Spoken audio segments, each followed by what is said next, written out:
Baik, bismillahirrahmanirrahim. Assalamualaikum warahmatullahi wabarakatuh. Salam programming. Perkenalkan, nama saya Nurain T.A.O. Saya dari Fakultas Sains dan Teknologi, Program Studi Sistem Informasi, semester 3 di Universitas Muhammadiyah Gorontalo. Nah, di sini saya akan menjelaskan tentang NetBeans, pengenalan tentang IDE atau Integrated Development Environment NetBeans 5.5.1. Nantinya NetBeans ini akan kita gunakan sebagai IDE atau kita gunakan untuk membuat program bahasa Java. Sebelumnya kita perlu mengetahui apa itu NetBeans. Jadi, NetBeans di sini merupakan suatu serambi pengembangan perangkat lunak yang ditulis dalam bahasa pemrograman Java. Pengembangan suatu aplikasi dapat dilakukan dengan dimulai dari setelan perangkat lunak modular yang bernama modules.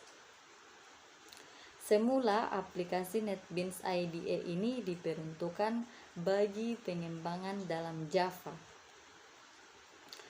Nah, sedangkan untuk pengertian IDE itu sendiri, yaitu IDE dikatakan sebagai aplikasi perangkat lunak yang menyediakan fasilitas lengkap yang diperlukan untuk pembangunan perangkat lunak. Suatu IDE ini setidaknya memiliki fasilitas-fasilitas diantaranya editor, compiler, linker, debugger. Nah, editor. Fasilitas ini berguna untuk menuliskan kode atau fungsi-fungsi yang dapat diterjemahkan oleh mesin komputer sebagai programming. Compiler ini digunakan untuk menjalankan bentuk kode program yang dituliskan dan mengubah dalam bentuk binary yang kemudian ditampilkan sesuai perintah-perintah kode mesin. Yang ketiga, fasilitas ini berfungsi untuk menyatukan data biner dari beberapa sumber kode yang dihasilkan penyusun sehingga data-data biner tersebut menjadi satu kesatuan dan menjadi program komputer yang siap dieksekusi. Yang terakhir yakni debugger. Fasilitas ini berguna untuk mengecek dan mengetes jalannya kode program untuk mencari atau mendebug kesalahan dari program. Sebelum kita menjalankan NetBeans, saya akan menjelaskan tata cara atau langkah-langkah menginstal NetBeans. Jadi yang pertama yaitu pastikan JDK 1,5 atau lebih sudah terinstall. Jadi JDK atau Java Development Kit itu merupakan perangkat lunak yang digunakan untuk melakukan kompilasi dari kode Java ke bytecode yang dapat dimengerti dan dijalankan oleh JRE. Nah, karena kita sekarang sudah berada di era tahun 2020 atau sudah canggih, maka kita sudah tidak menggunakan JDK 1,5 lagi. Setidak-tidaknya atau sekurang-kurangnya kita menggunakan JDK versi 8 ke atas.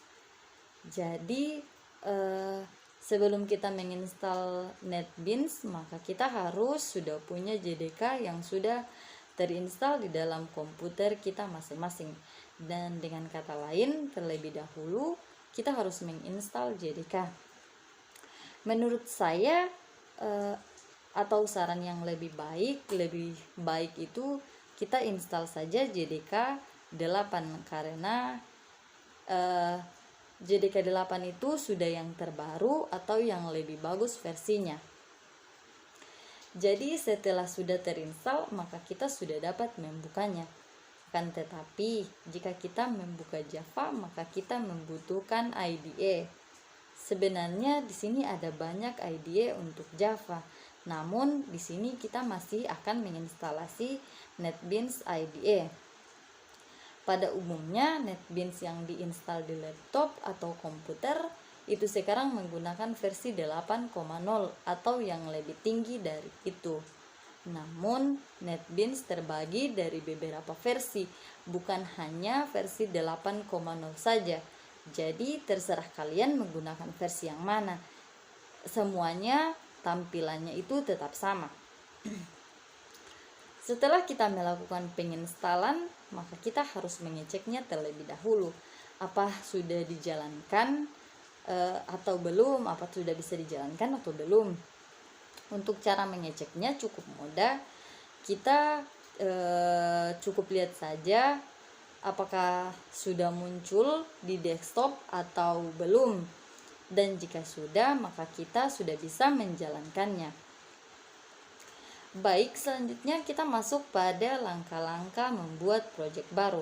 Yang pertama, kita buka dulu NetBeans IDE, kemudian pada IDE pilih file, lalu pilih new project. Pada new project wizard, pilih general pada kategoris dan pilih Java. Application pada project, lalu klik next. Pada jendela name and location, pada file project name, ketikkan nama project yang akan kalian buat. Jadi di sini misalkan saya mengetik project awalan. Nah, project awalan itu merupakan nama file yang akan saya buat. Pada file create main class, ketikkan project awalan. Jadi project awalan ini digunakan untuk nama pikek, dan project awalan dengan tulisan yang berbeda digunakan untuk nama kelas. Lalu berikan tanda checklist pada set as main project. Yang terakhir, klik finish. Project yang baru telah dibuat dan dibuka pada IDE. Komponen-komponen yang terlihat adalah yang pertama itu jendela project yang berisi tampilan dari file-file yang terdapat di dalam project yang akan dibuat seperti file sumber, pustaka, dan lain sebagainya. Kemudian jendela source editor dengan file yang terbuka adalah project awalan.java.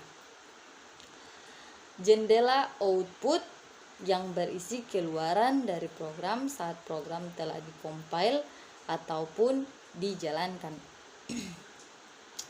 Baiklah, selanjutnya pengenalan tentang variabel. Nah, variabel di sini merupakan bagian dari program yang digunakan untuk menyimpan data. Variabel harus dideklarasikan, yaitu diberi tipe data nama variabel dan dapat juga diberi nilai awal atau inisial. Aturan penulisan variabel dalam bentuk Java yaitu karakter pertama dimulai dari A sampai Z dalam huruf kecil atau A sampai Z dalam huruf besar atau $. Tidak boleh diawali bilangan 0, 1, dan seterusnya. Setelah karakter pertama dapat diikuti kombinasi abjad, underscore, $, dan bilangan. Yang kedua, tidak boleh menggunakan reset keyword dalam Java. Nah, reset keyword di sini maksudnya adalah kata-kata kunci yang dikenal dalam Java. Contoh meta. Kita di sini tidak boleh menggunakan variabel meta. Mengapa? Karena memang di dalam Java itu sudah dideklarasikan atau sudah dikenal di dalam library-nya. Atau misalnya kita menggunakan static, tidak boleh lagi kecuali kita menggunakan statis atau static. Tetapi karena static itu sudah ada di dalam library Java, maka kita tidak boleh lagi menggunakannya untuk nama variabel. Yang ketiga yaitu tidak boleh menggunakan operator. Jadi misalkan tambah, kurang, sama dengan, per. Kemudian variabel di Java itu bersifat case sensitive. Artinya sudah ditentukan huruf besar dan kecilnya. Jadi misalkan cara penulisan variabel tipe data nama, variabel dan nama variabel tersebut bersifat case sensitive. Nah, bersifat case sensitive itu artinya huruf besar dan kecilnya sudah dibedakan dalam pemrograman Java. Ini bisa kita buktikan jika kita langsung memprakteknya. Nah, kemudian untuk tipe data yaitu merupakan jenis atau sifat data yang akan disampaikan dalam memori. Tipe data di sini dibedakan menjadi dua jenis. Yang pertama, tipe data primitif dan tipe data referensi. Tipe data primitif yaitu merupakan tipe dasar yang digunakan untuk data tunggal. Tipe data primitif antara lain boolean, integer, short, long, char, float, dan double. Dan kemudian tipe data referensi merupakan tipe data bentukan yang berisi data sesungguhnya. Baiklah, terima kasih. Sampai di sini dulu penjelasan saya mengenai pengenalan IDE NetBeans 5.5.1. Apabila ada kesalahan, mohon dimaafkan. Billahi taufiq wal hidayah. Wassalamualaikum warahmatullahi wabarakatuh.